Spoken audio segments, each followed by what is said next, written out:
নারায়ণগঞ্জের রূপগঞ্জের তারাবো পৌর শহরে ফুলকলি সুইটস অ্যান্ড বেকারি ও শুভ ফ্রুটস বেআইনিভাবে পরিচালনা সহ নানা অনিয়মের অভিযোগে অভিযান চালিয়েছে রূপগঞ্জ উপজেলা প্রশাসন।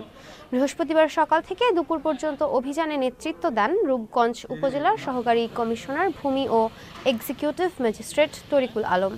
এ সময় অবৈধভাবে উৎপাদিত শিশু খাদ্যপণ্য উদ্ধার করে তা ধ্বংস করা হয়। পরে দুই প্রতিষ্ঠানকে 1,30,000 টাকা জরিমানা করেন নির্বাহী ম্যাজিস্ট্রেট। অভিযানে উপস্থিত ছিলেন বিএসটিআই এর আঞ্চলিক কর্মকর্তা সাফায়েত হোসেন সহ সংশ্লিষ্ট কর্মকর্তারা। নারায়ণগঞ্জ জেলার রূপগঞ্জ উপজেলায় বিভিন্ন প্রতিষ্ঠান, বিশেষ করে যেসব প্রতিষ্ঠান খাদ্যপণ্য প্রস্তুত করে থাকে সেই সব প্রতিষ্ঠানে মোবাইল কোর্ট পরিচালনা করা হয়েছে। আমাদের সাথে আমাদের বিএসটিআই প্রতিনিধি উনি উপস্থিত ছিলেন, প্রসিকিউশন প্রদান করেছেন। এখানে মূলত হচ্ছে বিএসটিআই এর কর্তৃক লাইসেন্স করা আছে কিনা, বিভিন্ন খাদ্য পণ্যে অনুমোদন আছে কিনা, পাশাপাশি যেসব খাদ্যপণ্য প্রস্তুত করা হচ্ছে এসব প্রতিষ্ঠানে, সেসব প্রতিষ্ঠানের প্রস্তুতকৃত খাদ্যপণ্যের মান সঠিক আছে কিনা সেই বিষয়টি মোবাইল কোর্টের আওতায় আনা হয়।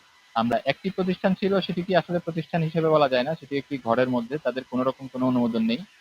সেটি শুভ শুভ ফুড এরকম একটি তারা আচার তৈরি করে এবং কিছু কেক তৈরি করে। তাদেরকে আমরা জরিমানার আওতায় এনেছি এবং তারাবো এলাকায় ফুলকলি প্রতিষ্ঠানটিকে আমরা জরিমানার আওতায় এনেছি। আজকে তাদেরকে বিএসটি আইনে তাদেরকে জরিমানা করা হয়।